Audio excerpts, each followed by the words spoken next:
Yes, hello everyone. Hi. Hi everybody. Moment. Yes, hello. If you don't know some me, don't know what you me. Edoni yayo edoni si wa me. Mele luwate. Aga nok be mege ne we rame o. Aga le lo vensi o we migi logoma. Mele luwate. Aga nok be mege ne we rame o. Aga le vensi o we migi logoma. Mele luwate. O go we jebe o. Aga le lo vensi o we migi logoma. Eo mele luwate. Ugo no pabo mege no go me o. Agale lo masi o emigi logoma. Mele luwate. Wage agbe me o. Wage amu me o. Aga no kbe me. Mele luwate. Aga no kbe mege ne we rame o. Agale lo masi o emigi logoma. Mele luwate. Wage agbe me o. Wage amu me o. Aga no kbe me. Mele luwate. Ibiabo mege no jeme o. Agale lo masi o emigi logoma. Yes, go make be you mo sare me o sare nda. O kwa fi eye momo. Izi e gbogo me.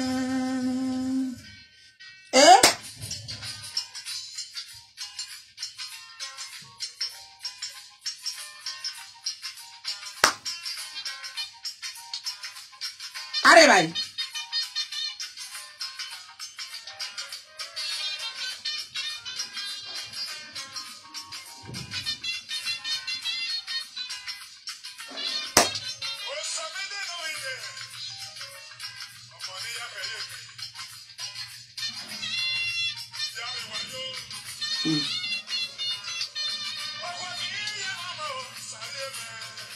O pa o fi eye momo.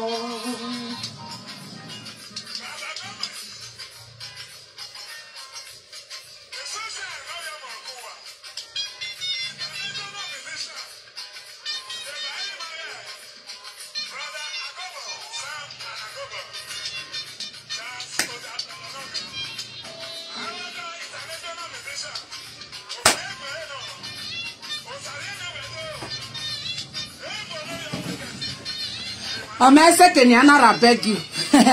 Get Casevane. Nime na I think beg you, man. I see you plus Amanda. How are you, my darling? How are you? Yes, so this is original Bond Street. A Bond Street, no Magbameva. Our zone. Our memevane. Our colone. Our kyokione. This is Bond Street from Benin Kingdom. So, if you need it, inbox Osawe Megazowegi. Business Empire. Osawe Negazowegi. No Magbameva otu legbantina here. Osawe Negazowegi. Nera vije we no joregi jari no. Osawe Megazowegi. Nemo ya believe on Nevani. Out of 1 million, and 100 believe us away megazo wege. 100 in okay. Is signing Gikinia. That is the truth. Is son. Nigiki. Ikolo. Nigiki. A mini pity. Nigiki. Ikue don. Nigiki. Udzege mena. Beni waye. Imakere wa. I remember the one and only Omu menwa. Omono temata. Omone zogege badima. Omone fie mi worie. Omone fie bele kuwe de agbe. Mo ekuni ni. Oba ya mwegi no ma. I stand still with myself. Oh, go by my personal. Baby ya ye na. Oh, go by ni musi. Oh, go by ni ya hiyo. Oh, go by no magba me va uti leg matina here. Oh, go by ni musi. Oh, go by mo surely scatter than this year.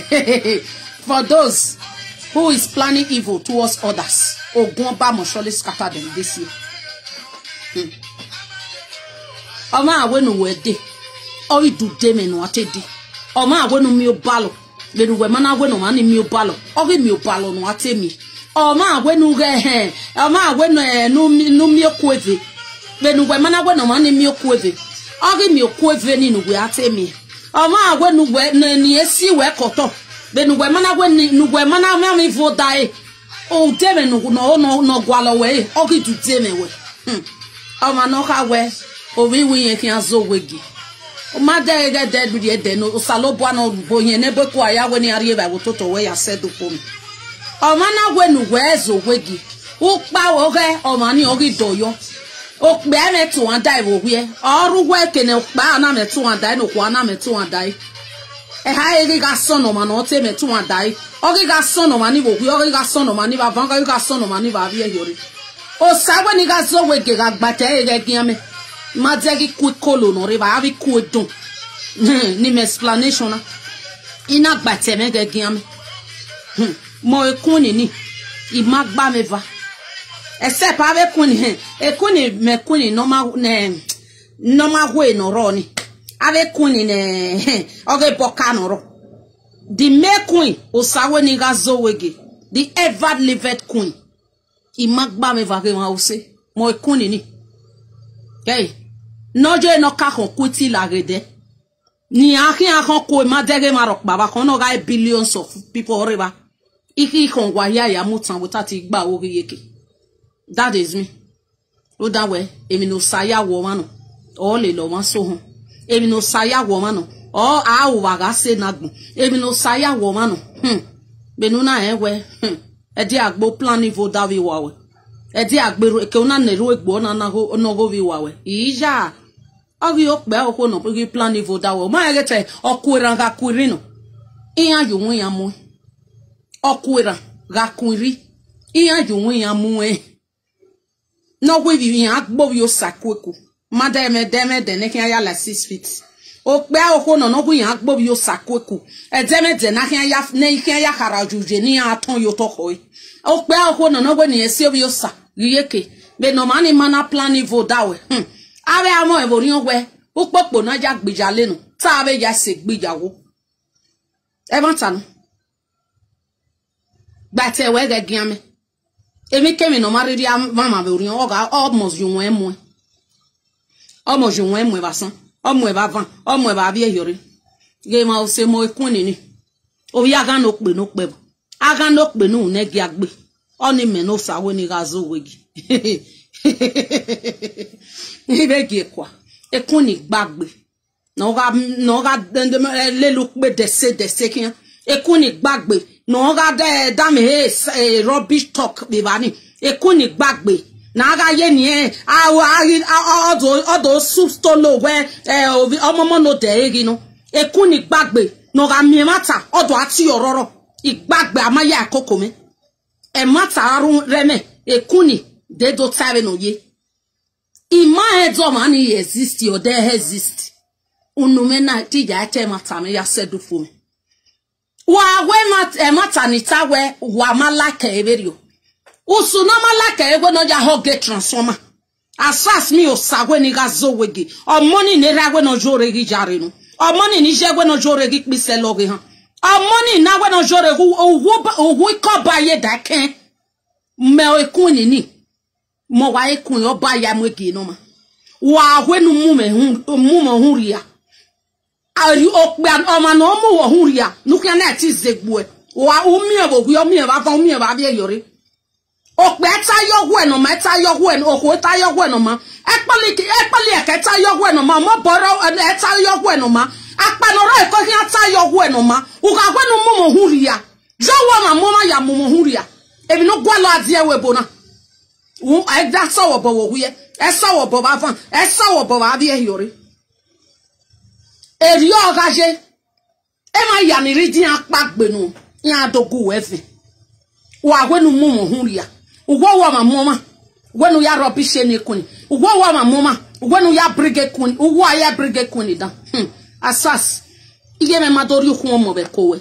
you can never and you will never be I challenge you in any area you can never and you will never be except iye me kadori hu mo bo egbe very will not take place without iye me makari hu mo bo wa we no try iye do gbo asan orowe erun ni nanu iga ka fidon erun ya ni na ba haro sabakare ni kawo gi ya dia no me bogwe ni ya no me bava ni ya no me ba bi yori but imana fidon wo wa ma moma egwe le fa ki aya lawe gbe uga nwa megere we egwe no pe wo ku aya ne mi di emi egu no hu na no odun joba be egwe ni o salobo aya jo we hu ni nuke na ti zegbo ege be we wo anwa me awu ye na tai avanta abi yoreta ohun pe awo ko tokin adogu we ve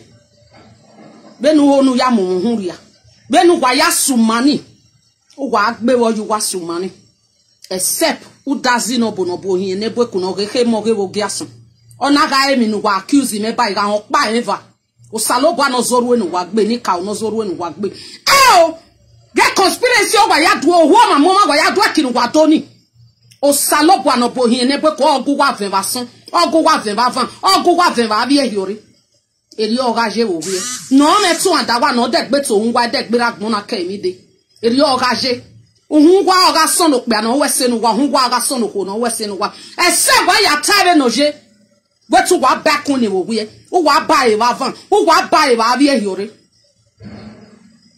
o ma na agụwaro ọma ọ ga-agụwaro hinri benu gwa ya kwikoni we gwa egwori gwa arọbishe ni gwa abrige ni dan agbo yo sakweku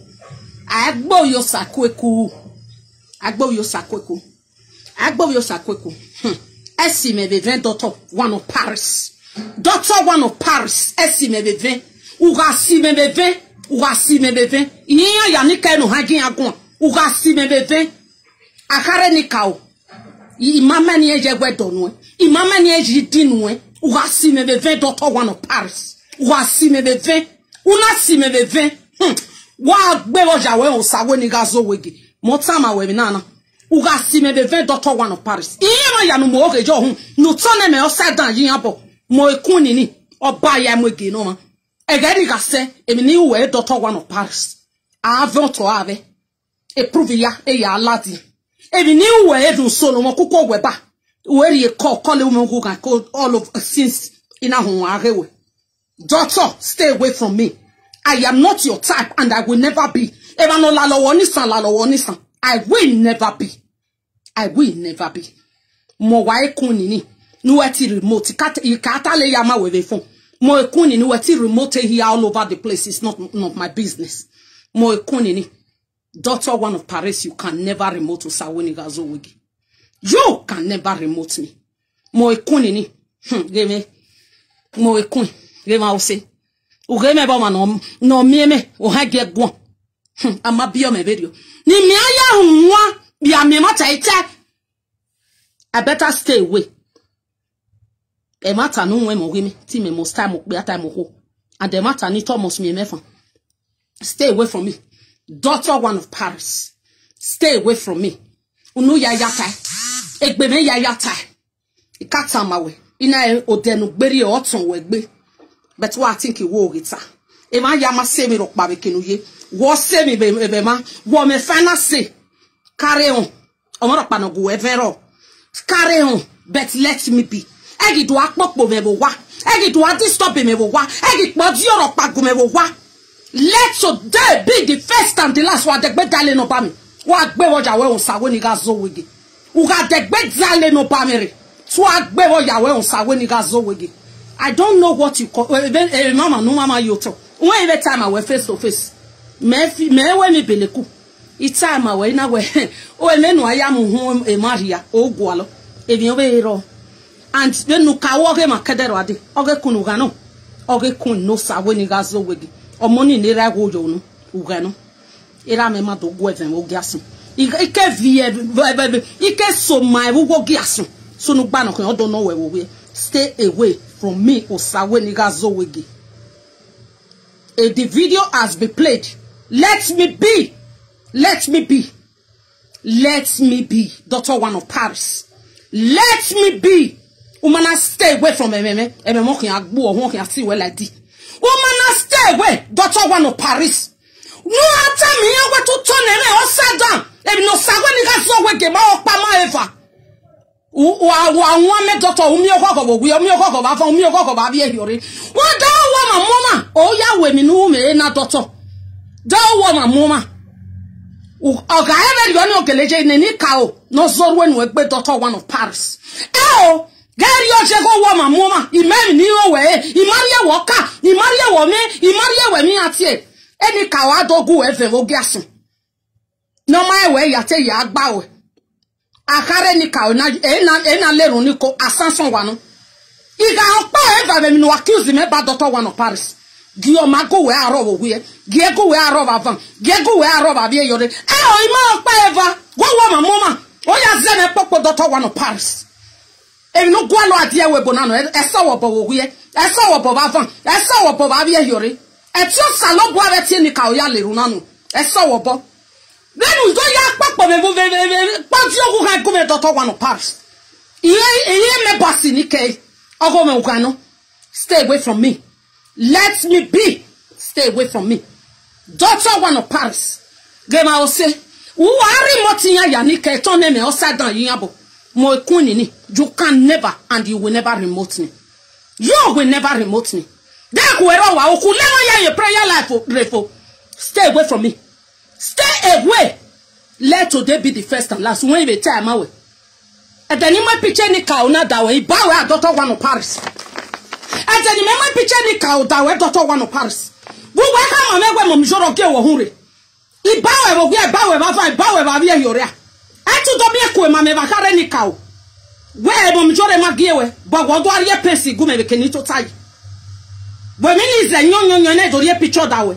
Ina doctor a picture ni ka ogwe me emi na ya nutalona e mo mi jore agelegi e wo hu na gume Dr. One of Paris a picture ni ka ogwe me but any time na ma we ba we wo hia I ba we ba van I ba we ba bia yore a ina a picture ni ka ogwe me be ni rakare ni ka na itie we ni wo pa ukpoge va poge aki ati okpoge le una we mo mi jore ma ge wo hu ni Dr. One of Paris stay away from me. Stay away from me. Asia dande ansion. Wokpa alright the prayer la mo pa mese. Abi o mo pa o jagire. Ogu ado tuagbe. Ogu ado tuagbe Dr. One of Paris. And then we call him a Giason. Ni lati Juliet one of Victoria. A city ni jena. Ina mo Juliet 11 mo pe ni ka o. Ita ji na ino I mani ka o dawe. Ina mo Juliet 11 Giason ni. E Juliet na we ekuni ma o pa en fa go pe ni ka o yin pe ni ka ogwe. Zenu kwa ya gwalo me bugwe. Zenu kwa ya gwalo me bugwe. Mo ti go pe ni ka o ya. E ma kole Juliet oro mi ya kwere. Mo pe go pe ni ka o ne ma ya kan kedero ade. Waga zate me ni ta wa ya kole ga e Ghana no re mi atie. No re benjo. Ada calculated 30 pieces mena. Ana we 30 pieces. 1,500. Ona we beti go na aya money na wo go pa ye no na wagwa. Ogwagwa. Owo ige va. E wi gba va amore. Owe upa.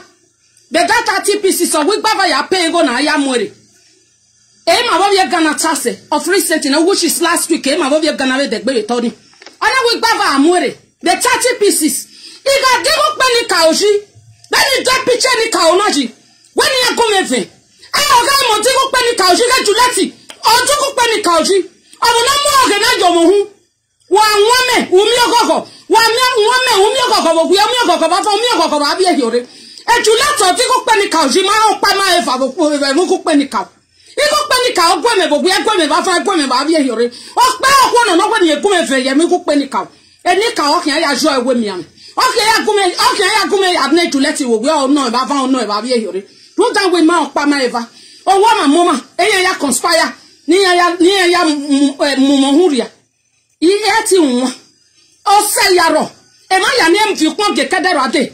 A yam no sunu. Then I call it to let you know ya roving your hair. Near the boss, when it has always got it. A yam no sunu. He got to go penny couch. When you know me, you're pitching a dying. When you know me, no man, see any why. You never know, been a manager, no been a better than maybe a very no shade. He has been a make a socket of a gumete, pay a gumete, a milliosha. It's certainly a penny cow now. Why do let you Yagasheva, Gasheva, Vogasheva, you got a pay for a big penny cow. Nemaya rubbish, remember. When you salopa any cow near no me. When you know me, when you know me, Baba. When you know me, Baby, you're a betty man of five ago, a Juletti book penny cow. A daughter one of Paris, 40 and Vogiasu. In our daughter one of Paris, you go penny cow. You got bad daughter. And you can't know where we all know where I found no where Baby, you're in a daughter one of Paris. I'm on Digo penny cow. I want to know he die in our darling of a Juletti. A Juletti in a pick, or not a daughter where you are not Digo penny cow. You go penny cow, goes away, niggas away. A daughter I walk, you know. A picture ni kawerie dawena. Uga sie eni ka odo sie yo wowa. Una sie. Emi uga no ewu me ihunwa. Ihunwa. Benu ya tell me osada mi na mage wo ya toge me mo mi jore. Ihunwa. Benu ya sie mi gbawara. Be prayer line. Ihunwa doctor. Emi ya no ewu doctor. Ihunwa. I am not idiot nor foolish. Iye no so no wagun. Ijo koko me o settle down koko me say. Oh, you go no bebuhi. Ya not taggable, oh, women. The other prayer like the daughter Magume Metis. What go I daughter one of Paris said anyway, we anyway, Bava, anyway, Babiore. Any no solo, go qua ba. A mark here, I'm winning Lazia. No daughter of a carebo majority. A daughter Bodanio. Oh, na Lazia. And when you have me out of my majority, I don't subscribe. A daughter Bodanio. Oh, na Lazia. When you get my majority. Abama kasta pegi nebo wa naga game momijore. Ina eti daughter ya poste we game momijore. Awu ye rilwa dress ni. And the other one we momijore we naga giyon. Naga poste we lokpagin. Iga bawe akare ni kaoje na. Ina bawe daughter one of Paris. Emi ni gwa lo adie we bonega somobo. But imana bawe katu mu oge yo mo hu. Ebu no go me o nu jo me. Daughter mi no gwa lo adie we bo so wo bo we. Esa wo baba van unuke gbosa my balazi no ruwe semata daughter one of Paris neni ka ozoro no egbe semata if you are free sense then o yin yose e mom jore ke do agwan vedero e kwa master no ma bagbon ori picture ni ka o address e daughter on yo ri dori eme e daughter wa mom jore we no mo pa send David Elie daughter high, you got by we got by Vava, got by Vavia Yuri. Elie daughter one of Paris high. Only na be bolofwa. Never Mugiana. I went mommy Jada, oh, you catch one concept. I win a get address in it. You got by daughter, we got by Vava, got by Vavia. I win a get address in a woman, very one. So for that reason, I got Mumiki, Levare. Ain't I okay, a while at all. Just for you to have peace of mind. Nime peace men women who a problem. It shows Uma no more of Bagim when we give Momijori because you are the boss. After Momijori, you are the PA of Momijori. Go hit 7 or 7 prayer line. Am I needs to say a prayer line? In a game of Dakabeva. I read the day of Yari Bian Leo. Walk back of him or Daka. Emi no we o hanging agwan because a Momijori ma believe on Moropa. He only believe daughter one of Paris. Emi ya ne daughter one of Paris ita. Oh, the final say the prayer line. Omarokpan. Adema avec un couple et mon mijore gbodan yo. That is the truth. E na go doctor one of Paris go. Agaye, I be omo pa he ojagire. Ogala dia be prayer line. Okay adogun. Instead no ya waste a meso. Ogugwa here fe. Because a wo gugun me prayer line. O won gugun me prayer line. O mo bo gugun me prayer line. U kian monitoring spirit le media ya. Iriere ga e ma comment ye video u ya report. U tali ko ge ke ni viere o ke ni ama u tali ya. Because ure baba ke prayer line. Ure baba su say your daughter. Ure baba su say yo. Be careful. Madaga be ni die na. Be careful. Then I yabo yin, erime yabo ena. Be careful, daughter one of Paris. Eme rijo loviobo. Eme orije loviobo. Be careful. Ema don't name me jore jobo. You will come out from nowhere. Wo he ke na dele mi gugan. Ema ni gikiye mi. E ke na wana ya. Asas maya nya prayer line. E mo mi joro pa nya prayer line. Everybody is excited to come and ask Mommy Yore. EJ Himina. Which she always did. Memoge Yomahu. Samoge bad message. A daughter, or daughter, Mommy Yore figure you have a prayer line. That is me. And I will stand by my words and I will never repeat it. Any ya figure or the name of daughter one of Paris. Any ya figure or in the name of daughter one of Paris. A daughter one of Paris, my game, a mamma of a prayer like. A man can send them gear. I want to cast send them again, Momijore. I want to cast snap and got by. Mother, a pitch any cow. Naka snap and I can't move game, Momijore. A kenny egg, I've more gifty. Ijogi is started to receive every gift coming from all over the world. Ijogi, I receive a gift, Yanore. Ni emagi like Ivodo ya kone mame. Ni ela ki wa violawa e ma ya no do atu yin o ki aga collect a gift ni exhausted na won in and out of law tradition. I know it. Daughter, stay away from me. Stay away. Okpelu keri ya mohunwa but to salobo amako ye wo re ko me gigi me ko na yaria egbe me ya lele Momijore ki ande ko me ya lele igale mi okpanika ya we Momijore ko nunu zeme popo ba when ni ka ono me Iga ka swene Momijore me cousin konso come babe. When ni ka ono me. Iga ka when ni bring Momijore down o zekode. When ni ka ono me. Iga ka paru no si ogbe Momijore dey na when no pe awo Momijore me no ko we Momijore me. When ni ka ono me. Daughter one of Paris. E mo pata mo me waga se ko ogi kinwe. Stay away from Osawe ni gazo wege. U remote yan yanike, you can never remote me. You can never remote me. You can never remote me. Benu ya fie me go de bete ya ma we wo geti ga to ya. Una gyoge. Me agre we ga wo manuki. Iga wo manuki. So benu aya mo me kiria o we gwalo just ni ma Momijore na wa vati me a o we na ri ya wo hu. O we anko.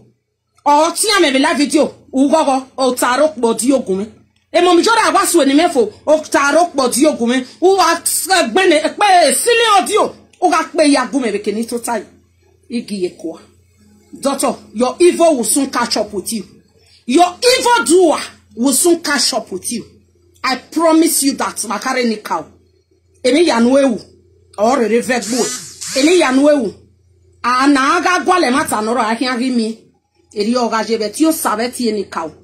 Madebe ni yata nega me vo medi da Momijore ni ka we gume mi ogogo ime vo medi da me so ni vo da gwakogwa goni ya umemi a daughter one of Paris esi me bebe daughter one of Paris no vio ho esi me bebe in a story west from the beginning to the end esi me bebe stay away from me Allah lo ni soko me la lo ni soko.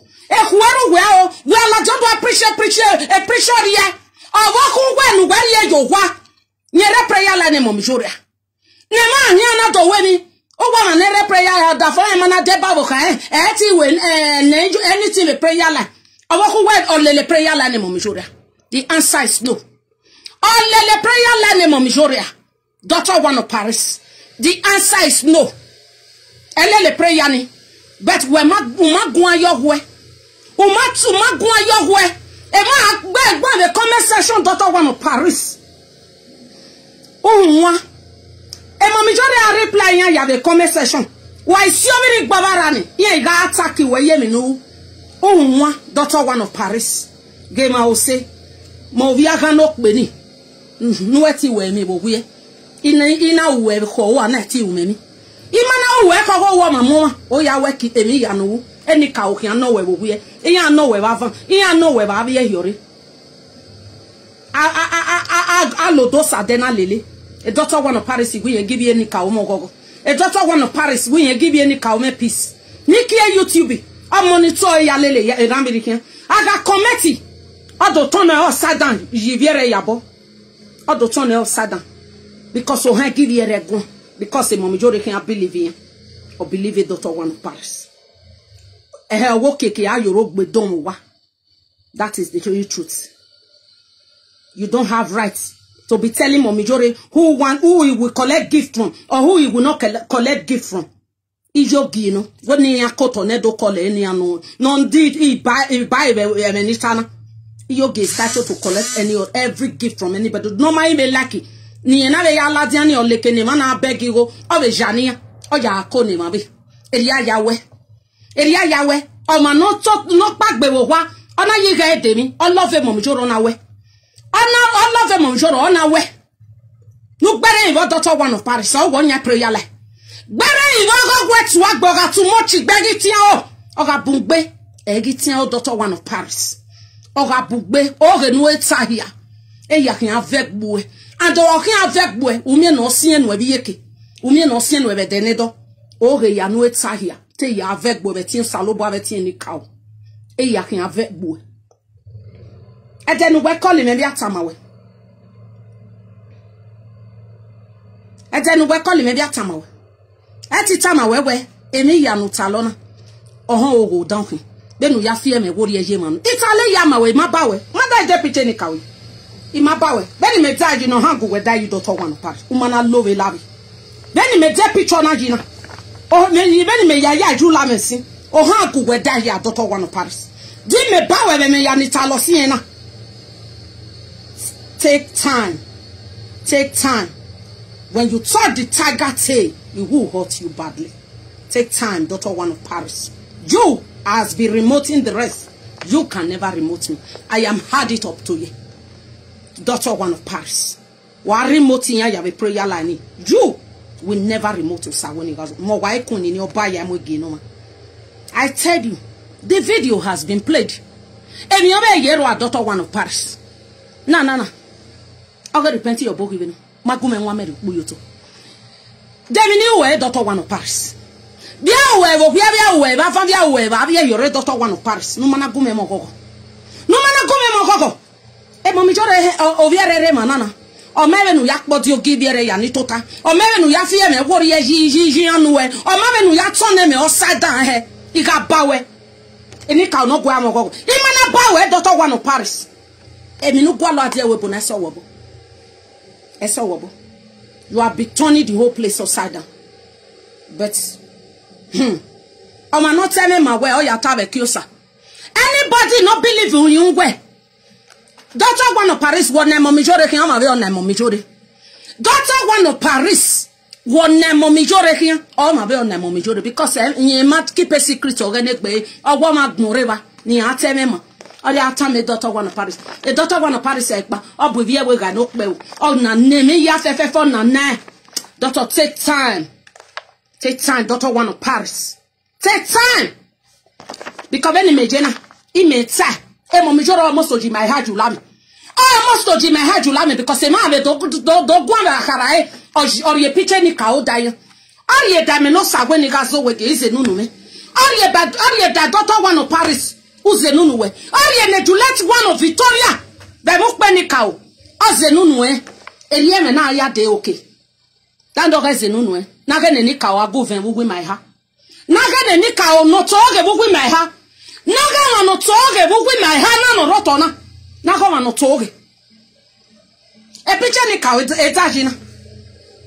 eri ya ne rugo gaso iga hon pa eva accusation amuyo mo hu neni kawo no zoru eni agbe imana okpa ma eva e mo oge aje eboru ebume na yagwegbe Dr. One of Paris bete nu gwe call me mi atamawe ina ikami na hia ne bobowe ikami ne bobowe e mo mi jorere ma oviere ma pa eva e Dr. One of Paris o career no prayer line ere manana oviere o ma okpa ma eva no e mo ne doctor tama o believe oviere re ma o ma okpa ma eva e doctor okian ni mabo guardian lele di media hiafo e Dr. One of Paris okian animabo guardian okian ye media hiafo oga monitor YouTube ma be na anything no me YouTube awa committee or ye me members or ye bu mo majore o tale mi gugan ke no mami ofie hi awori e jiviere ya bo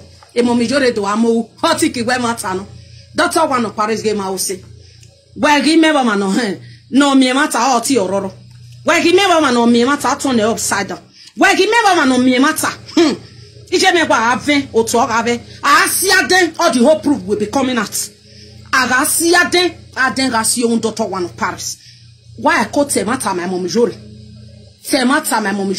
wo ma mama o ya do kinudo ni o wo ma mama o ya do kinudo umana temata eni ka ogwa mi hoho wo wie egwa mi hoho wa van egwa mi hoho wa be here. I know what you did why me no Dr. One of Paris at the time I were one-on-one ima bawe when why you call it ina ta teta levi ya ni atalo ma we ibawe a Dr. One of Paris ibawe ina e call no we call na go meta ma we be no ye ima bawe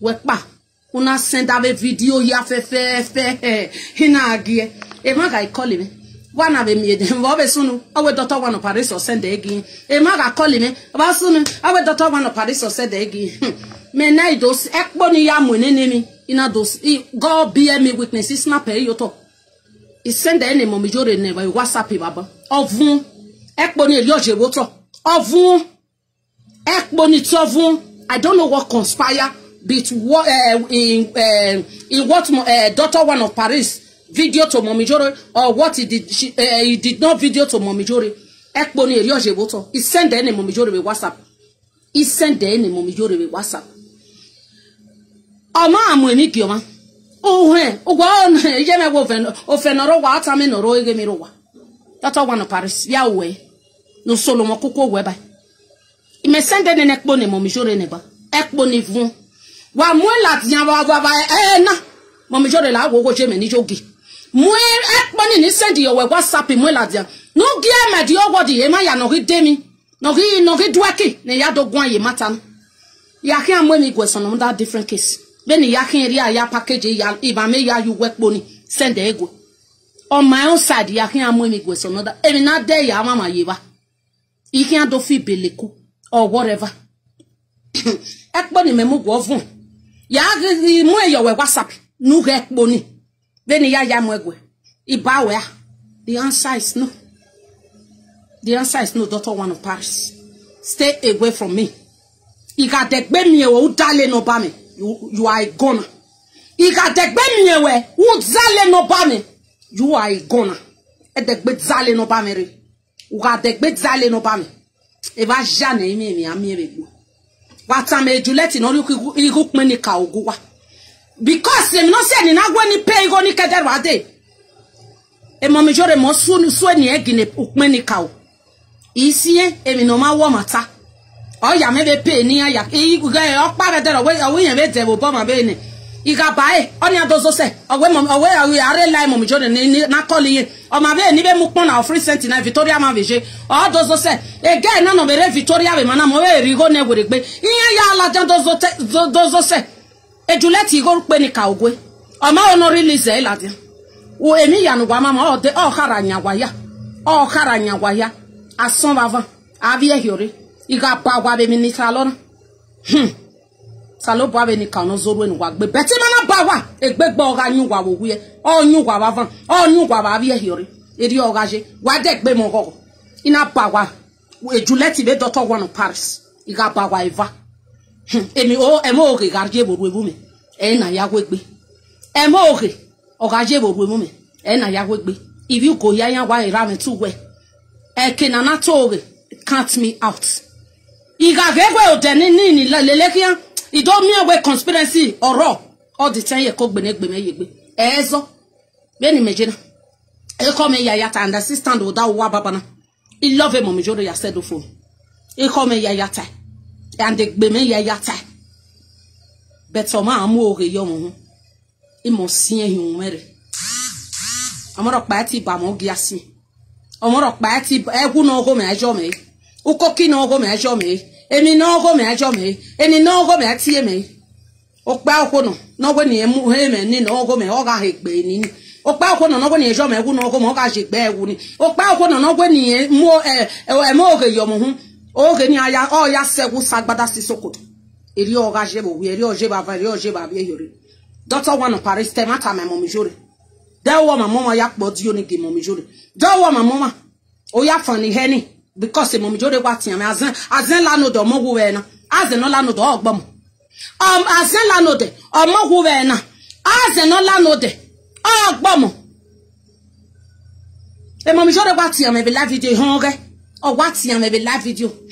You know ama me phone no later be degigbe. Ye ma wo say mo viaga no kpe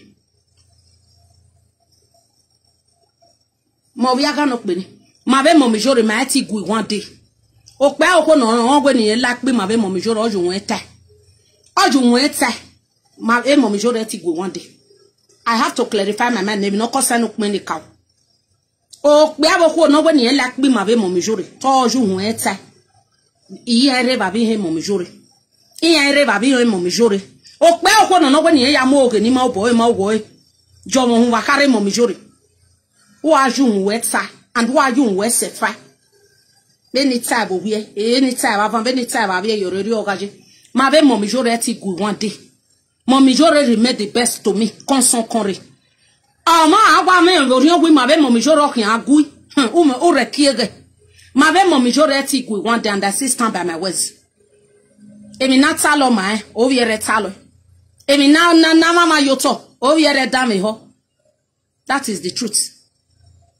My boy etigui unu ya yata and gbeme ya yata okon wa le oye kavashan wa we mi huga I don't care o mani my boy wa meshu o doctor one of Paris say my boy meshu and okay my boy na ba gbogbo do okay not until o yata me ma we give no soon not until o yata wetin e back ni ba here e doctor me wo we me gogo ya hwe iga hon pa en fa be ni doctor ya ba emi ya no ewu me when o salo ba be ni ka ozoro ni doctor gbe imana pa en fa go wo ma mo ma doctor ya go me ven ba o wi avan abi ehore o balonu si yo me gbe doctor wa mi times 100 etie ni ka o ya ne wa mi times 100 you understand me na to wa mi times 100 wa mo e bo ri on because of a mommy jore na no come because of mommy jore unu ya yata and gbeme ya yata o mo ro pa ti season ni ma be mo mi jore unu ya yata because emi said oi e video no gbe ni aviola den ya viola den ni o be yoro doctor one of Paris e video no gbe ni akpe nu ya viola den ni doctor one of Paris benu ya kole marie no ba me ni abo espe ni giogbe doctor take time benu ya ga video ni ma no go sawe ni gazo wegi egbera sawe ni gazo wegi me de agbe ebi no go me doctor one of Paris egbera me de agbe kayo ri obe de na ebi no go me no sawe ni gazo wegi egbera me de agbe ebi no go me ti gbera me we no bo ma be because it does not belong to me. That thing does not belong to me. Juliet one of Victoria return go pe ni ka o return Juliet one of Victoria return go pe ni ka o kedo jo we mi ame egin emu emi no go me yo hu egin emu eni no go me yo hu egin emu yo hu wo we egin emu yo hu bava egin emu yo hu ba bia yore return go pe ni ka o gibiere ya return last week e ma bo vie Ghana be da gonfo ona we 30 pieces or we ye me up to 100 pieces ogwa ma fi ukpo me expect any me gwana e ovie Ghana gwa me ye mo kpo gama be expect Amare do deliver. Ana request yigo. Yena return yigo gear. Yena return yigo gear na. Yena ye degbe do deliver ne. Out today. E di person mama no kiyo. Awe data say yabe yaguye. Awe spoon ye. Woman na rigo ni give ye Ghana. The benjo. Wa mwa me tu alobe labe. I don't know you. Awe spoon ye. I don't know you. But when you have ye the proof ya ladia. We asase spoon ye mo we no vio ladia. Vi rigoni go de beg asase carry return go do receive ukmono. Return because when you have data si we no balegbe.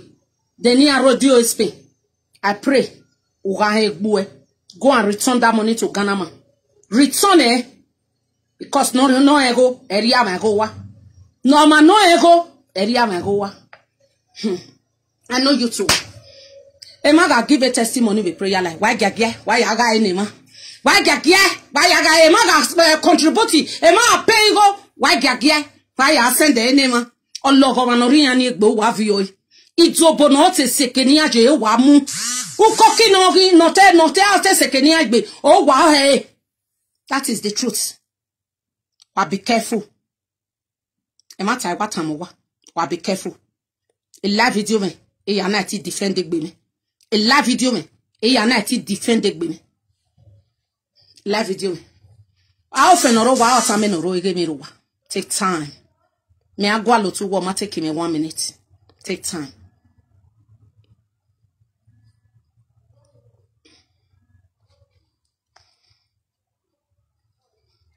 Hello Jay.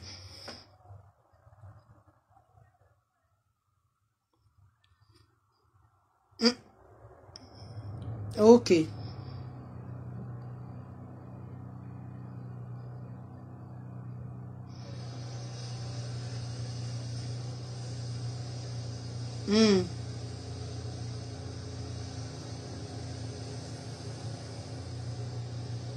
Oh maje. Oga we ya me lati be for me. Oh maje. E do boy Roger.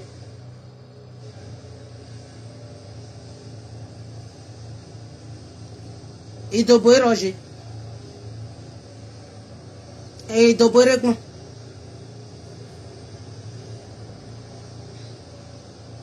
E do boy Roger. Koje. E amu e we gwebe na akwe. Koje. We se o. Akwe ya poste he no ro abi ni modi ano ni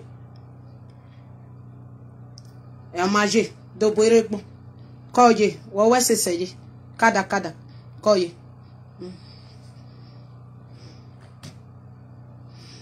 ye do ne wagere ni meyeta wo we meyeta o me no doctor e keria ni doctor o kan adegbo e o degbo wo we o degbo ba o degbo ba fe yori. All eyes on you. But you sabeti in the cow. All eyes on you. What in my prayer line gboto. O tornado ho me vun. What in my gboto. Take it or leave it. E ma kan ade mi. O ko ni ade. Knock pa kan post mi. O ko ni post. E ga no na ne mo mi jore na mo mi lo o bagbon mi mare. Ama mi no sense na. Ama mi no sense na. O wo kun o kan ga mo van wo. No, I need to clarify myself. Me like but I give me no do aze no ma come abo I give me no do aze no ma be ni meje na me wa clarify gbe mo na ogezo emi ni ati clarify gbe me ti se me no 600 years ago eyan we yan mi eyan we eyan zigo me e na clarify gbe me we go pe ni ka ogu me. A doctor agwe man e that means a doctor is a big liar. A doctor agwe man e memuye ye lie ina ti o manu pe ni ka ogwe. A doctor is a big liar. Akare ni ka we na we call it na go doctor go me na call on you ma. O di na we e kunu igo pe ni ka ogwe yan ogwe. Di aunties e gbe we ni adori ri. E na enega e ga gun aberi o. Igo ni pese ni. Di mu pon give ye gumeni gume ga ni biere. Because that ye will never get any may rockba. It that wa real salo boa dege me ni ka o dege me may rockba. O se no na sobo. Anyway, me ya not okay, nena. I can do anything by myself. This time. Before he dare, he might na wehe. Or ya meti okay. Si se vani na kaya demi vi ga revona. Or ya can't or geladi. Or ye mini ya dere. We mo pani ka go ogbe one moti. I view it. We are rigid yaw. Iwa no ju won sefa.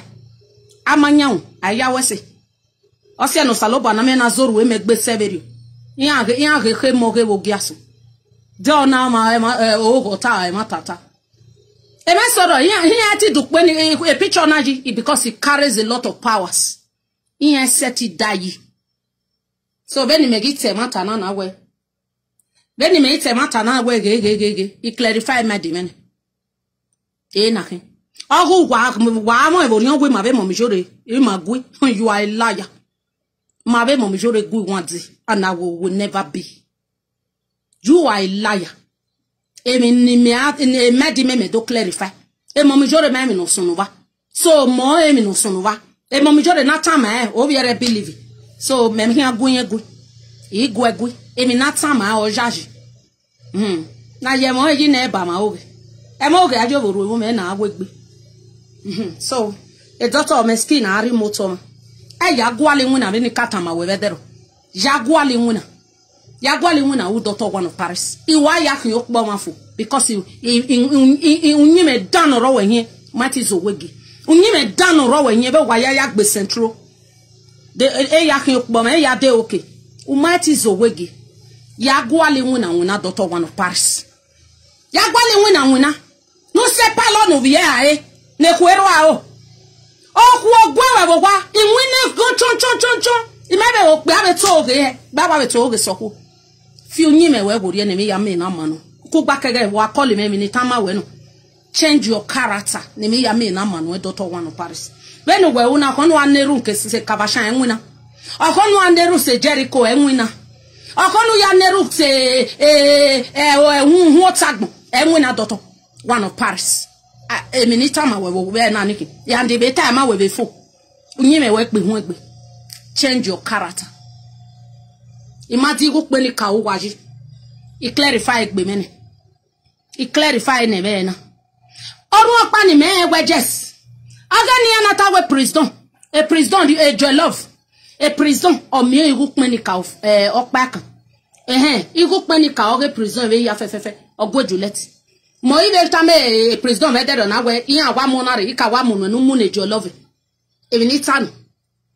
Ne yede ne momi jore mo mena be de ne momi jore vo e pa akogwa de oga kun yare e ge apa no bere jemi no be de mi ati eni ka oga vi ore bo de e mi no sunu no ika ru do ba na lele me live video me ina we ge mi no sunu e copy ni ka o ma ni go your account oti na ye moto gbo ma wa me do ba ye jere ina oti ye moto ya gbo ma wa oti ye moto ya gbo ma wa ni ona you luego ni ya account ogona luwe ya we mi atene asas obe save so ba ma ibe gbe le lo ma no gbe wa ina oni de okay since don say man iwe u copy ona wa kan me kan ifo mo mi jore yan ibe do encourage me ni la yan ibe do ni e were bo we eyi mi asunu da ma ye be wegbe aye be strong yan be encourage me be ba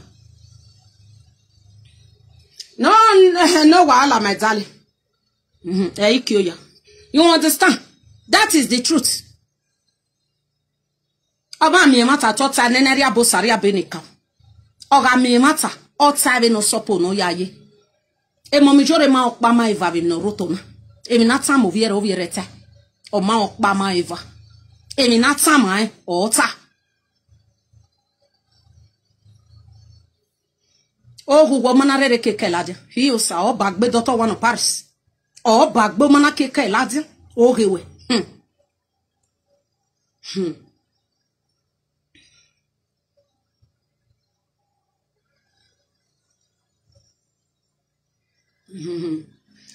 Ogwamba mommy jore not there for this one. Mommy jore not there this issue. Just forget that right here of yours. Believe me, my darling Ogwamba.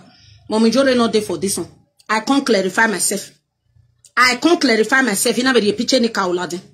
e pensi ne doto eri gime bowa e okpodio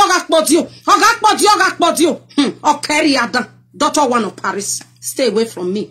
Iga huwen mwe giasin. You will not love us when you guys over. Ike huwen weni iga bawe be mi yani atalo. Ya huwe imugbegbe mi. Imana bawe ya be huwe. Ihuwe guwe. Eliono. Elia yane. No mana mo furi. Cause no wakedo. Ogi me no sawe me gazo wegi. Ogi na ki wakboy. No wakedo. Ogi me no sawe ni gazo wegi. Iga gbate me ge giame. Iga gbate me ge giame. Ima oni mwene ne katonyo because e phone yawe. Ya wa ga pani ya mwe mi gie. Ogi gbele ime no conspire beba. Ona ikbodi just no ya rubbish ni me. Mami, give me the sagwe ga sagwe ge ba mugwe. Baba is seeing her alone, you will not yes a grudge sire oreme no talo. E manok be o ge be mu. Veni be mi tala de wa. Of yok bia of yok na kian. Ana kine. Ene nwina ina ma do me nwina. No ya gwale nwina. O ma no me nwina. Etin agu ya ni san mare alele media ya kian. Ona agwa ami mi pa na awu must me complete way. Ona agu emi must me complete way. Bi meta mo wa wo kan ma mewe mo mi jere ma da ri piche ni kala jaba we mo mi jore ma gi ewe hunu je you we do zoge ne gbo we o ma ido gu we gun we ya fie ya gorie emi no mani ma ita we file hi agorie we do ya awo we do ya azo we do take time daughter one of Paris. When a child is dancing the dance of the spirit, he does not know his or her days has been numbered. Take time. Stay away from me, daughter one of Paris. Uga degbe dale no bameri. Ikin una degbe dale no bameri. Anywhere ni na miyewe no. Ma won do sete kesi ni. Let today be the first and the last. Degbe dale no bameri. Okoni mo mi jore gie wo ho mo mi jore me no bameri. We not tie me. We not tie me. Or no gbegume ya recall e weregbe. Let today be the first and the last. Degbe dale no bameri. Don't ever die my number. Because evoking. Don't die my number. Let those that believe in you. Not me, Osaweni Gazowegi. Not me, Osaweni Gazowegi. Again, I say, I know temata women here fefe. Not me, Osaweni Gazowegi. Beni tamawe, mabe momijo de megbezo. Andu go omoro bati season in my boy. Igbeme ya yata and they call me ya yata. I love ya said do fool. E issue no warotona. If you not concern him, daughter one of Paris. Issue no warotona, mabe weno. Keke Juliet one of Victoria. Ima oni a zag stony. Imi a sevani. E mate when I don't know see because I can't orega no. I can't see you na. When you are neke. Iya when I don't know see moga himia. Ema ibe you ema zo say yo ba me ni kolere we o magasi o masin ya gbe yan ate doze nunu yan no de no ya o mo transfer ego ya kanteni mo transfer ego ya kanteni mo transfer ego ya kanteni ivo e go pa be no de ona we ni si ego I know he say igu kun ni ka ona hin you must collect your money and then no zie gbere o vie Ghana mu kun sore. You guys te pay phone, you do call him on me la time you let no go meme. Irritated. Sisi ye gwa mwela diame di o a place ni me ha sakia kedero ade. Abije no kwa ya no sin ho abitali mo vi kun gian ne yan hia. Mo vi kun enika o gian hia. Mo vi kun ni. Ukun enika mo vi o ekian. E ma reva no ritalin me vi ukpoge. O ma ye ritalin me amukun evage ke kokpa ege ona ga ha. No okay. Beside italiwo. Mebe no mebe na. Iyo me beleku e. Be ne mi je ere awata. Oge ne jollof de ne mo mi jore ni ayate we bede. Le mi no sunu no. O ma no be we o e otin ye moto gboma wa. O se ni amana vi ore kege ni ade. So e pa ari o wa okun ere bo de. Ni he oni wi yan etin ya vi okin ya bo wa so iri e number oge di gen ore jemi iri ne di gen be Nigeria ba no vie no call the person no wo do vie ne no pon wo do no ni be line wo so at least no te be ya gbe kilo oni be line wo do so oge joy love in oroni no de ne mo mi jori yan vie yare cause it time mo mjore ima do ye yere but then mo ejo love na we jo love ori la ina wo be gele dukmo no ni aya we ebedi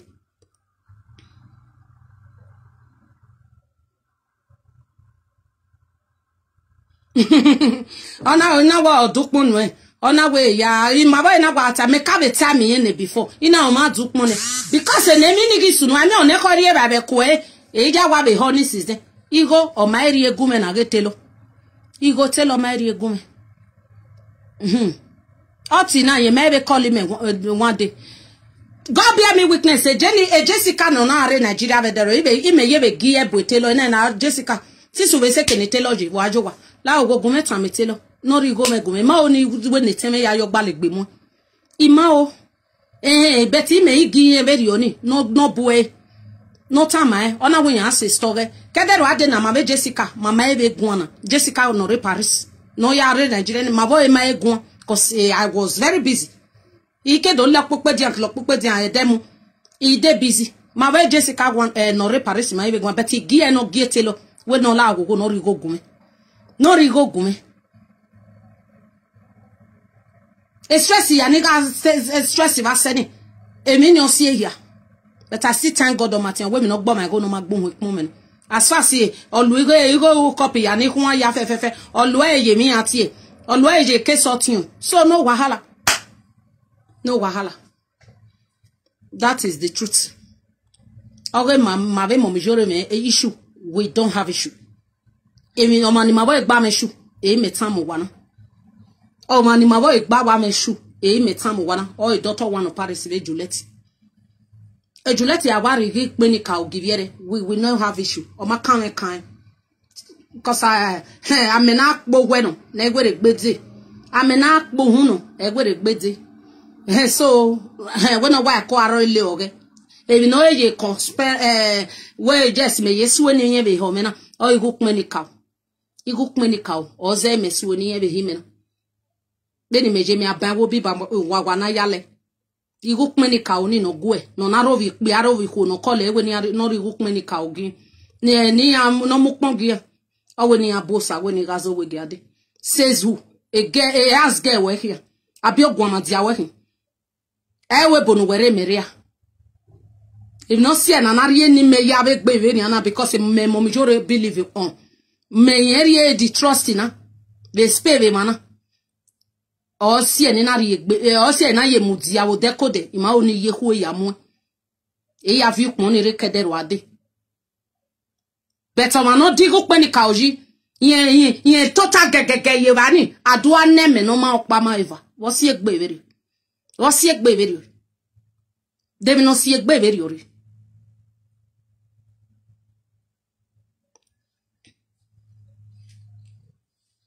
so e no vie donner wakiri neseme ayagbe mo gbe ni we na nesime ayagbe mebe we bo no gbe ni we na. Et Dieu, je vais tiens, ça va tiens les cas. So, et Juliette, au doux, meni kauji. Wagegi name. Makbia. Wagegi name maho. Et non, si elle ne mena de teke shiti na. Oh, et mi atie. Wagwatie. Et shiti ni me teki wobu wena. Ni me teki na mo be doctor one of Paris. Gie kwa. Then mo mijore na su ni me gine. Et no sense no ha go try doctor. Ime go gwe no gisan. Take it or leave it. Here ti ago gwe gidi. As far as me is concerned, me ge we no gisan. O ma no mati dolo waiji. O ma no gbo kan ri wo yan ori. Take time doctor one of Paris. Take time. Ya dolo wa we you ke do $1 side yi. I will work ba be ke no be kin sisan. Go and work on your marriage. Rubbish. Go and work on your marriage. Ke do atsale rubbish ba side be ba ni. Ntemi na we second na we mase. Go and work on your marriage. I got contributing no go and work on your marriage. Harejo a marriage you. You dolo wa we you know wa we de okay. Kedo $1 side yi. I will work ba be cannot be a sister. Go and work on your marriage. Nonsense. Now the truth, my people. Oh, we are telling me. A Paris ni. Oh, guy, ni me ma ereba. Go and work on your marriage. When I do appreciate nonsense in the live video. How dare you, daughter one of Paris? How dare you? How dare you? Take time. I am not a child. I know in and out of life. In left and right, in daughter one of Paris. You can be fooling everybody, fully, but they're not me. I work on marriage way. Yo work away we are no your wa. No magnetic bag of you wa. Go and work on your marriage and let me hear word. Go and work on your marriage and let me hear word.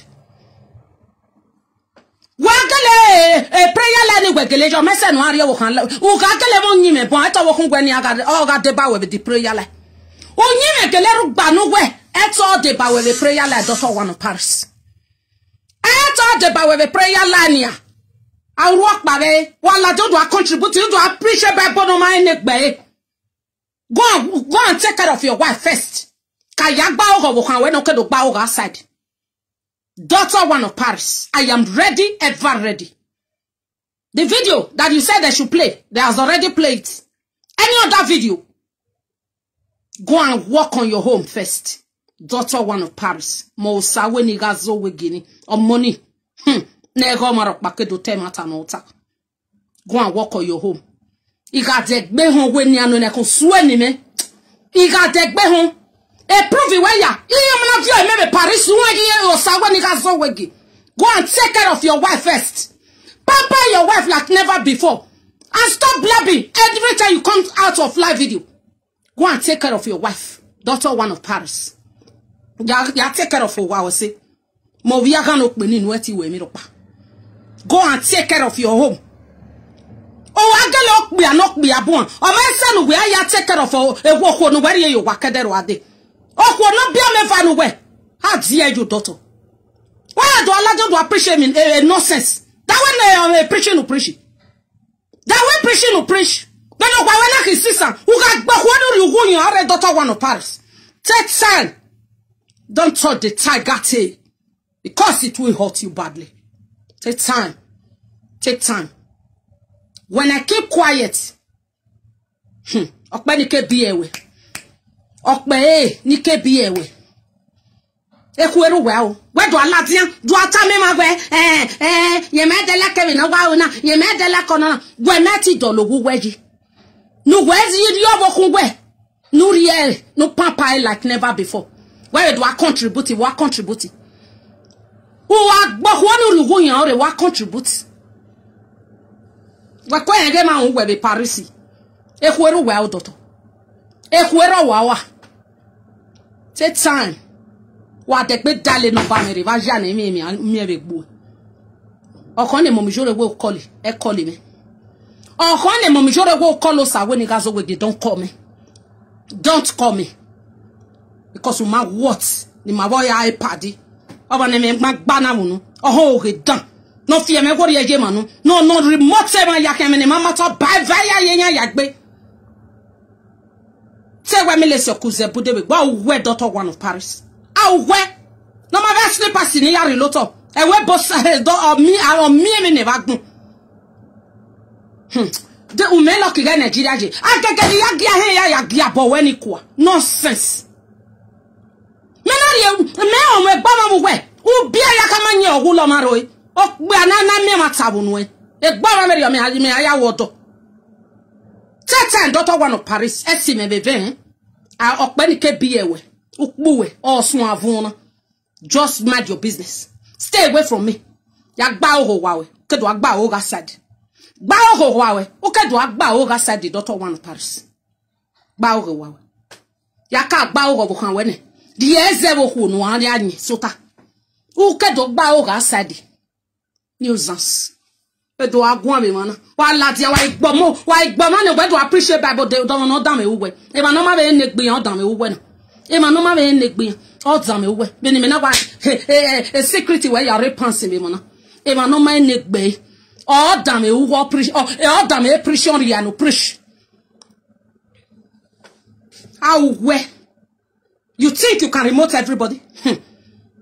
You think you can remote everybody? Why come here and tell me what mona? Oh, we know why I laugh or live. We know why I live every good or why we live it. Imi matani do ati ororo. Your own is getting out of hand. It's getting out of hand. O career we book be Dr. One of Paris. O career we book be. If you are yagis you, ya Louis ya mini ma boy ma wo mweji ya hu. Yagis you. We are resolve you egbenegene kan pegbena. O fi ma o ka waza so awe. Uhunya o ye resolve you egbenegene kan pegbena. Atiki wo ma gbon ke. Even no who no come I look like shit. It's son. I even look like best translate person ni reloto. It's son. We call Dr. One of Paris. You are taught the tiger tail. A Paris we ba we ma ge ma unwe. Be do Allah dia me do agbon. Gang. Ne satan water we say. Ne satan water ministry promote. Ne sort water ministry no road mo mijore ari ogona awe dono ma we Madrid ni giogbe ama we Madrid ni giogbe ama we be benjoy okeri adan ama we awe we mege ahun gwe na he gbe mai ahun gwe na he. So go and work on your character. Go and work on your character. Obi atamema ye igbari he wa igba mare ne mama no ya mare wa igbari ebe no wakpa tekanuriye. It's for better for worse marriage. Why are you preaching the gospel when you cannot stay in your with your woman? Why are you preaching the gospel?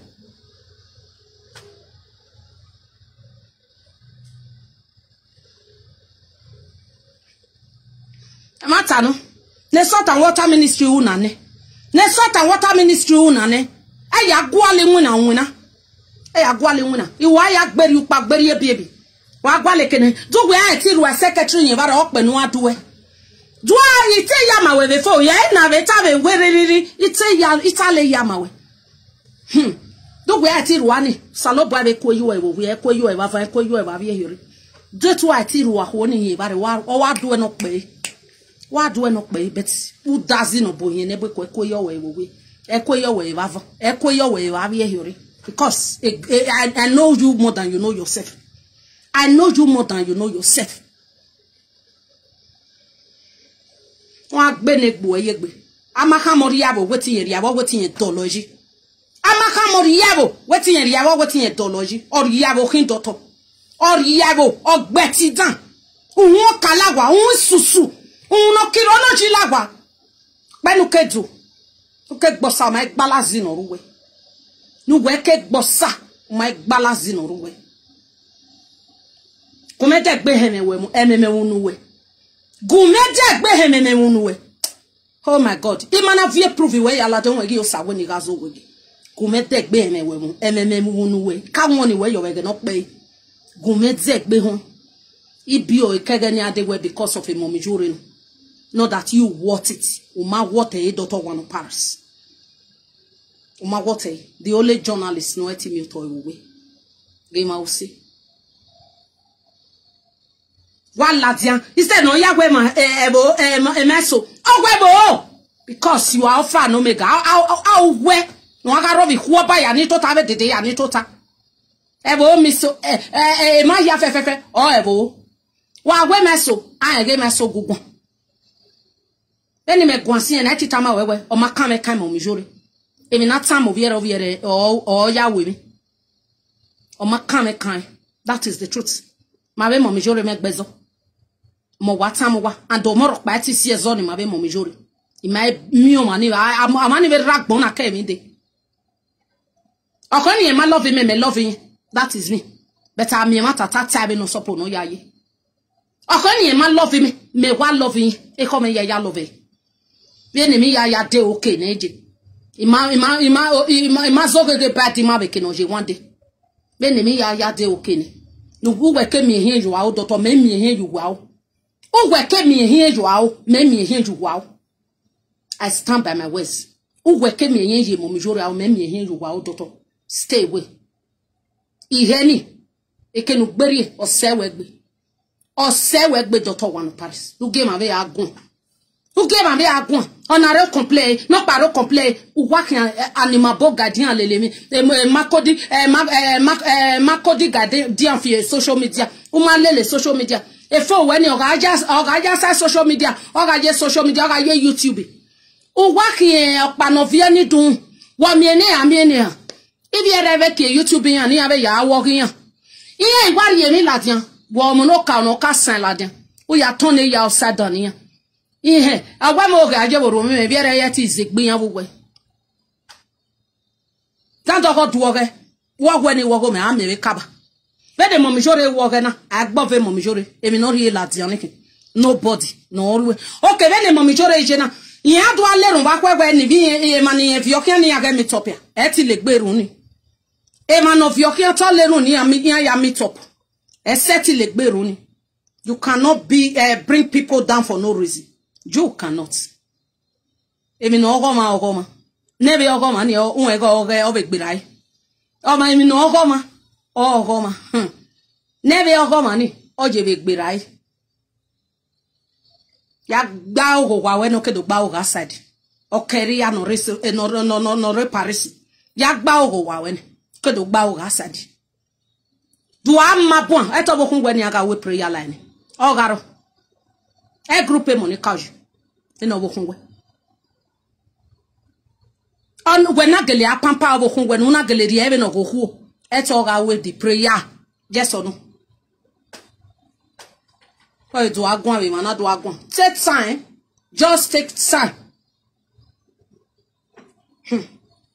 then what the gbe zale no bam e ba jane mi emi ki ami ebegbo ezenu azegbe zale no ba mere emi na jane mi emi ki ami ebegbo tegbe zale we tegbe zale devie paris odo ko we live video we mena e live video we we adegbe we sawo hu degbe zale be ni vie paris akori bi Madrid akọ na munya ya yila omo no to oge bugwe ma we we sawo hu doctor one paris degbe zale no ba mere one day we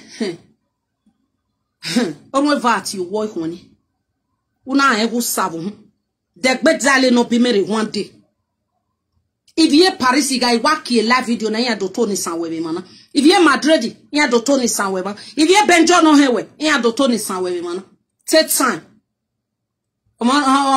uwe no judgeability no tata for nyanya ne salt and water ministry gba orwe ne salt and water ministry do zebe gbe awe be we gbe central se wa ya de be nu gweri go ko se wa ya de do au ganya brothers and sisters brothers and sisters, God will bless you, give your life to Christ, give her never lack, and make sure you give. Ono go where give it. Ono go where give. Ini go where give.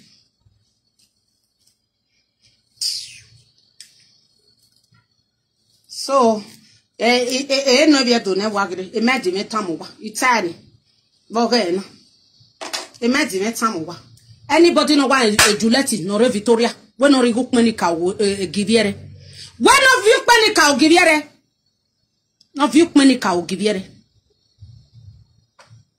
Egu no go mo pa jome. Wa kan aje ni. Egu o kan sobo we ku wa be no wa ya ni.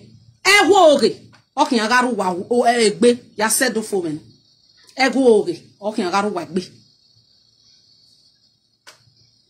odigo pe ni ka ogiviere digo pe ni ka ogiviere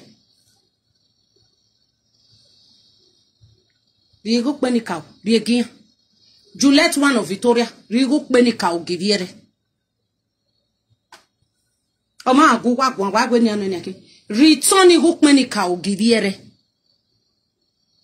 Wagi jade, outside store, emi restore we. Dem no ya de Juliet. Ya de to webe ya de lemi ye store na be we to ya de lemi. Nothing like that. But we are yi digo pe ni ka oji yo bo weba. Amazi ne ni go nu egba.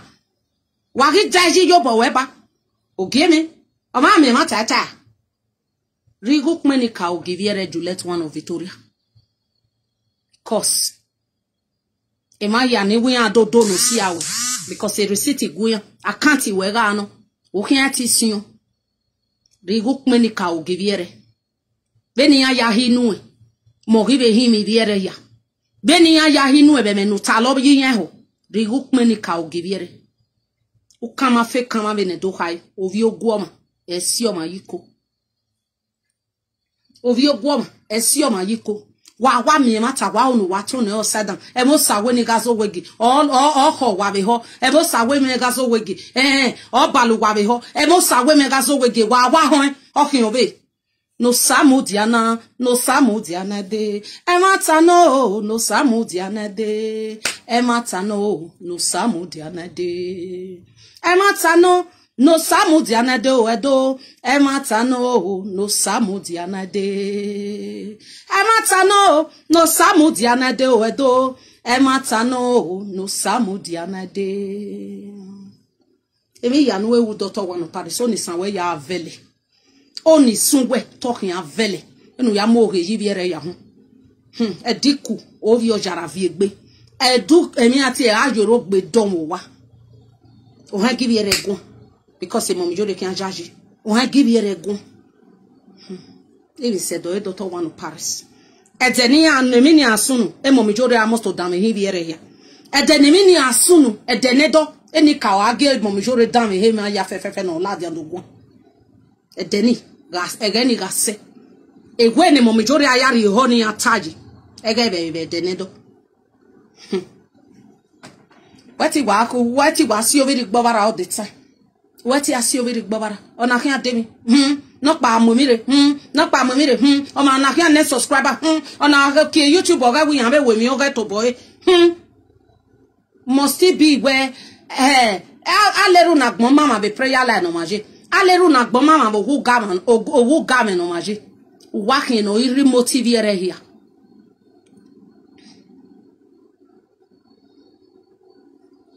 wake no remote viere here not to tagi hademi dekini agido mostaji wa refonpa ni menata mo wawe ire prayer line mo mjore ire ba ya go gbawe mo mjore I go collect my blessing for that place I marry ba ya go gbawe dedegbe ya time mo mjore I madie ba di do go gbawe mo mjore emi no sunu be prayer line emi no be nemi ya go ba I do age I no con de con look uche face irie ba do rie blessing me irie ba do rie o manor lele vani here that is the truth ya gba oge oguma we ebe ba Dr. Wanu Paris gba oge wa gba oge no kedo agun ari mo don egbe oko mo no ya rie go and take care of her very well we be ka we enu we ho ma oni again oni sunwe ya e pansu we atato bo me na e yaje atato bomena ehiaje a video no when you play no na over yero Dr. Wanu Paris a video no when you play Dr. Wanu Paris they are play it for you any other video Dr. Wanu Paris you play the video ni any other video is still in do yero no video lad ni play in and Dr. Wanu Paris ne huero aw agwa mogun abogbe e video benu ya kan me ya when you play video no ya play in Dr. Wanu Paris o keri adan awe yero no aye dame oya e ma o se daga ime go gwa hia ge daga o hu ni no call la ni meri ama be anybody ni me explanation na I respect that woman because it's too in before. They no not call it line Mary. I may be anybody in my explanation. Mazege. A video no when you play any. Obe aro Dr. Wanu Paris viola dia. Umahiani. Uwa mana you know waka ken wa be ne wa mo go. Take it or leave it. And Oveni almost to soon. E mo tai na we very soon ba. Beni ya conspire egbema yelala. Oveni. Mota be live video ndo kwa ma yeyere ina e mana ya gaye Oveni agala yagbe o dege ya vene Oveni iri o gala yagbe. God bless you gogo. God bless you Obas mota be live video ma bo wa follow me be atale ya e mana e ya to taji Vo vele rien la yan bebe ni a conspire ni me no via gan okpe ari wa ye lala. O give fe me salobo. Ko. So va gbate we gegiam. O ga gbate we gegiam. Aweta rubbish anywhere for no reason.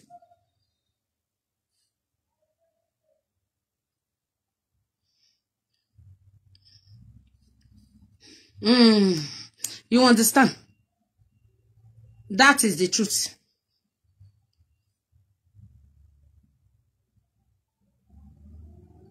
God bless you, Jare. Thank God say you follow me for that time. It's ina webe nu waya ya kuhusumani vi kate meno vi aga no kbe. Di ni mi ari me no kin. Ove ola waya gbe. Inu wa kuku otu ma gba ne do ni we time wana wa majaja bi wa magaga ina to as far as me is concerned. Ove almost olade. A live video ya gaje bo wa ga gbele gbo wa. Osun no na. E mata no. Daughter one of Paris. When a child, he is dancing a dance of Osugene. He does not know his or her days has been numbered. Stay away from Osaweni Gazowigi, and I will stay away from you. Mind your business, never to interfere in anything that has to do with me. Mind your business, and I will mind my business. Igame mi okpani ayasi mo mijoregi yeke weno salobo agyogo me mame.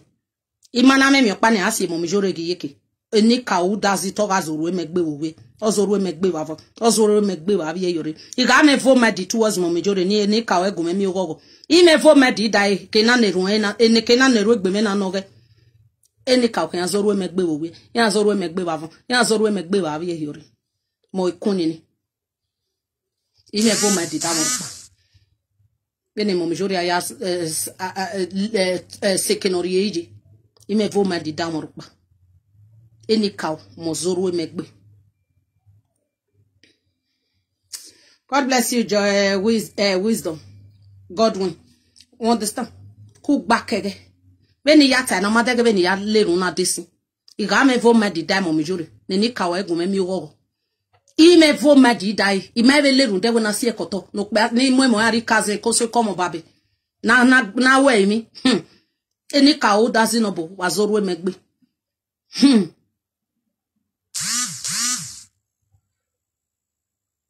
Ime mi rokpa ni mama orion we de agbewe na do gbe mo mi jore wa me ona do wo si we mi me iga ma ma orion ge mi ni de gbe mi I ma ma orion eni ka o mo zoro e megbe so wala wo kenana te mata bi do ne wagre awuyo agbe me ye mata o de mata bi me yi and I know we go because of one thing ya me e mata ido ati ororo. I will not and I will never be. I will not and I will never be. So me came in on my mama. Umana fi don't that be wawe. O saloba mos modiano kason ke vavam. Uga me vo medi that be wawe. Ivo ni ove sobo ve hoe. That is life. Ove sobo ve hoe. But o me vo medi. O saloba ok bekekan. O saloba vini ka ozuru enu egbe. Ebe na we no deru ya do de wawa.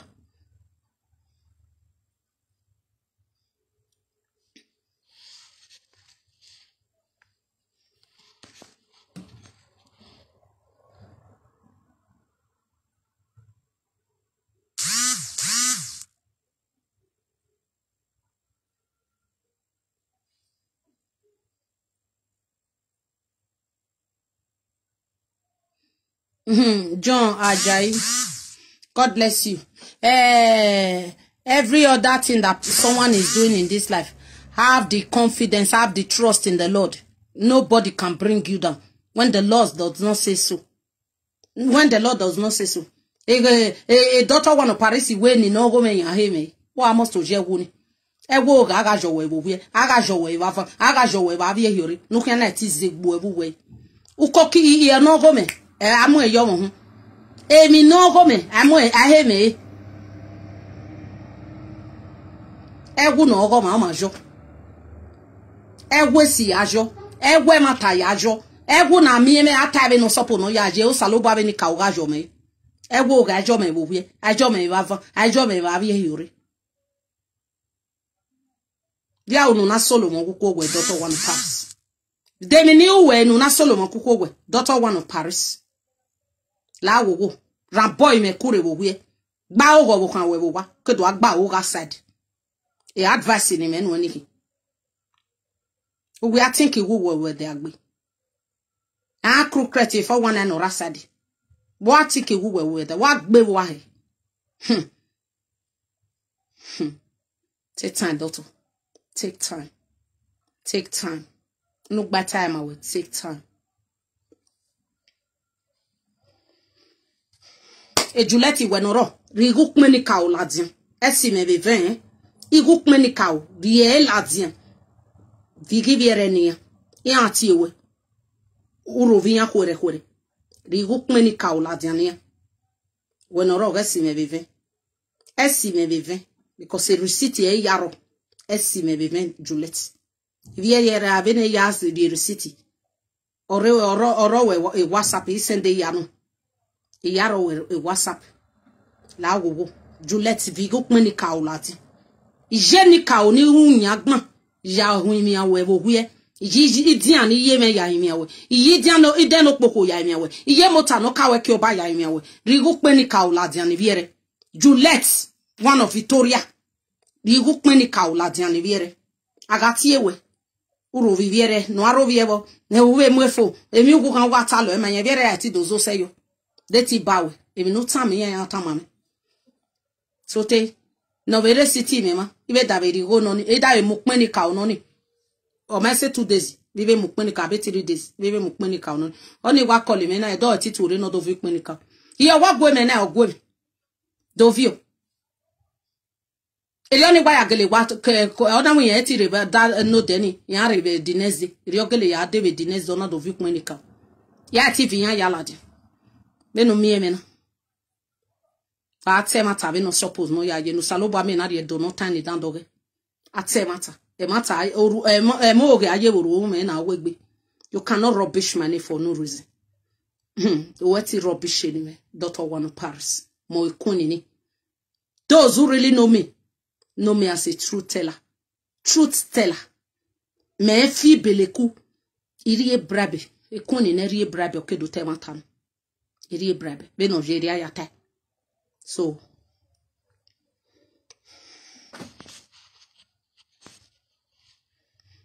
now yes now, yonder you when cow you cadder wade you when you camari ladi. I do a women in my boy my word amu yomu. I won't know me, Juliette, or total yevani, a bad for a boyfriend. I went not do I win any. Be a guani, daughter maladian time away, ye colors are when you got so wiggy. Do a career daughter. Ye kolo sa we mega zo we geleta we iye madigu pe ni ka yo na be sirametie do wo career do eme mi nu gwa lo we gbe me o ma ladian no de do ta lo de eme mi nu gwa lo we e de ogwodo da me e mo mi jori bogun but ni believe o sa we ni ga zo we ge de sidan yan da me ho Abijo biora one of Malaga mo vi ukmo giyan ya. Mo vi ukmeni ka ogiyan. What's a man feeling ya beleku? What's a man we mi gugan? E ma ya ni me send ukmo ge what's a man we ya gugan. For your information, omo pa no dukmo na Juliette. O what yen ya mudi ayukpo but e mo mi jore we na ga ewu ni wunukpo. Yen ya mudi ayukpo ya mi go ni. O be hinu. Riga egiye. Rigiyan ya giviere. Rigiyan giviere.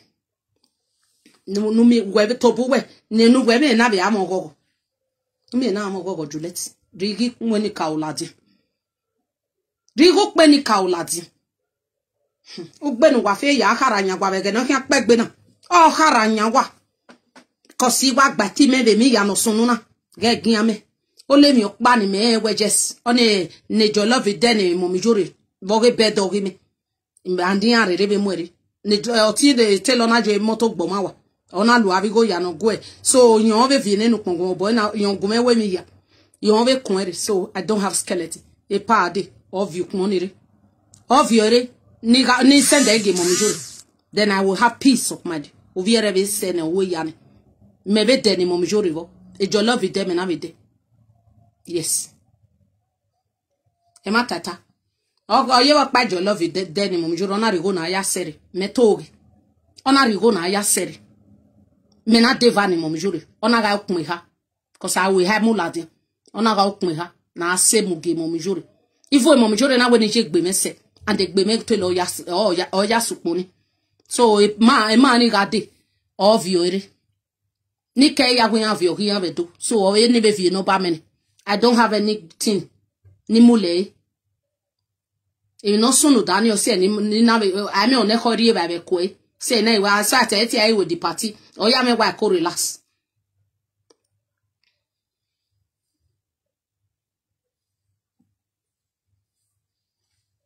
So no. E mata no women. That one say na road walking go to do what I be ya na wa balo mewa. Mo guarantee we ya have you ponki ya ni me na do ga ni.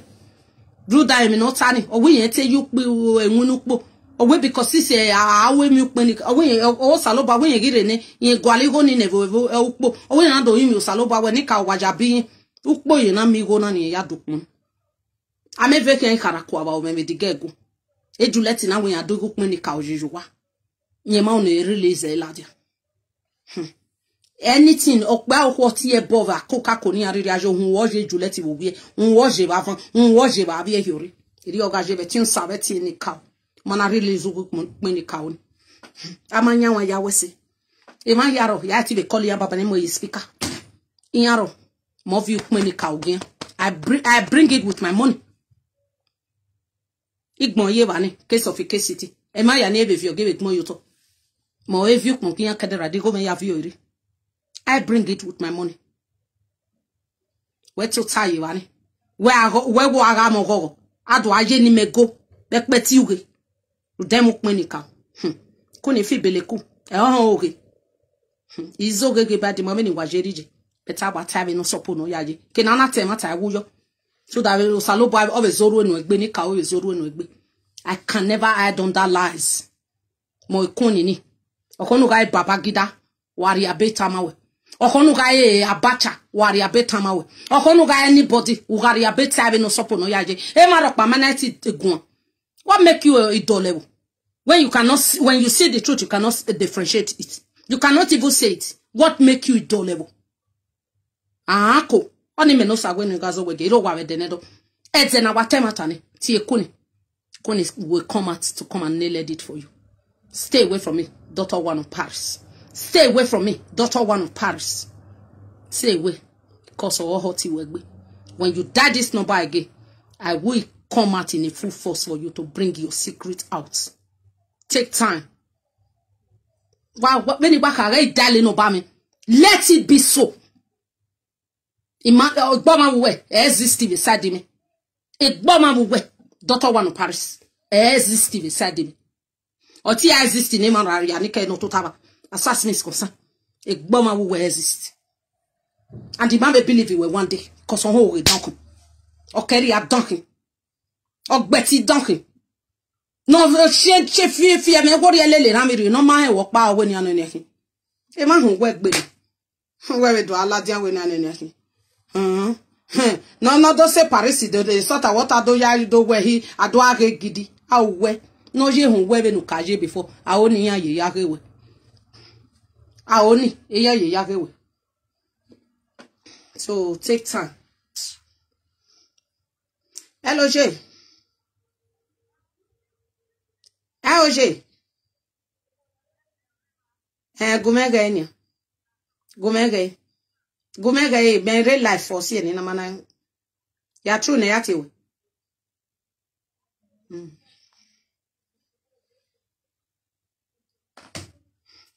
We understand even. That is the truth. All the time. Oh, navedia. Knock pavedia. Knock pavedia. Knock pavedia. Knock pavedia. Ugegbe okedogbo ni diakewe. Ugegbe okedogbo ni diakewe. Chon all over the place. Nesemi ayagbe mi. Ogbe ni wena. Nesemi ayagbe mi. Ogbe ni wena.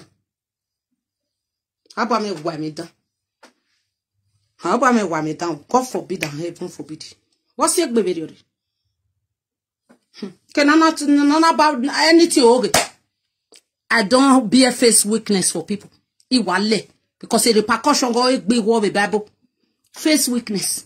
Imi Tabe no sopo no ya ye. Tabe no sopo no ya ye. Emi ya me na de no. Tabe no suppose no ya ye. Emi ya me na eti de no. No saloba me na be ki woja.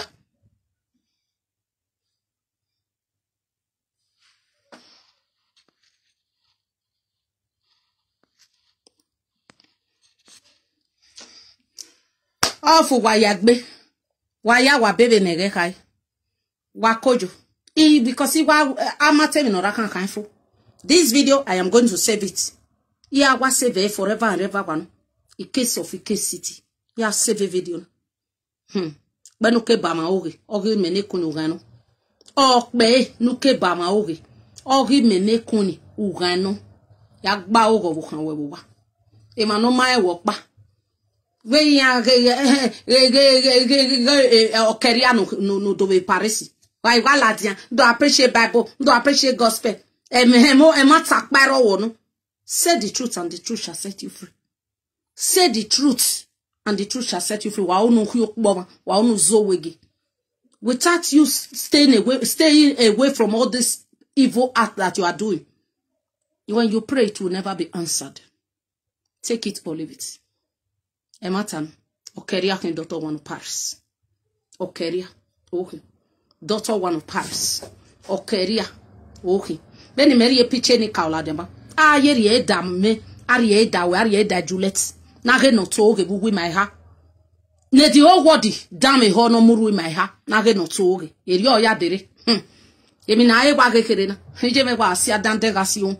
Arie pitchy me lad. Arie pitch any cow when a mumjure we live video. Arie ladia.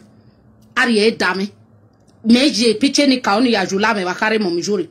A daughter one of Paris, Arie pitch on ada o julame, no toge wuwi my ha. A Juleti do julame, no toge wuwi my ha. Nage no tema tabu way. Irio ya dere. Even no wege kerena. Bagbe. So, no via to never agree. Why ya wa baby nege high. Eri wa me sebogen. See you guys tomorrow. This message go for daughter one of Paris and Juliet one of Victoria. Gaste. A message na. Waiva. Onya message na. A message na. Anybody no fear. This message go for daughter one of Paris. AKA. Ohoge. AKA. Manipulating man. AKA. Spirit of babating. AKA. Okwe no fear me wori e yoma no. AKA. Okwe adamie matabu no. AKA. Oh, okay, down, but it down. Right, boy, your video.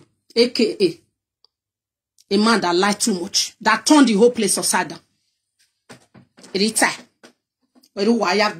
Daughter one of Paris. Message, cool message to daughter one of Paris. AKA. Oh, okay.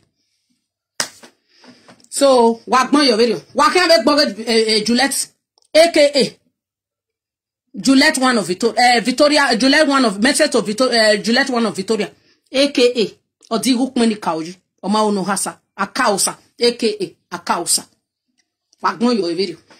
So, wa baby nege high, wa ya wa wesi. Ciao, ciao.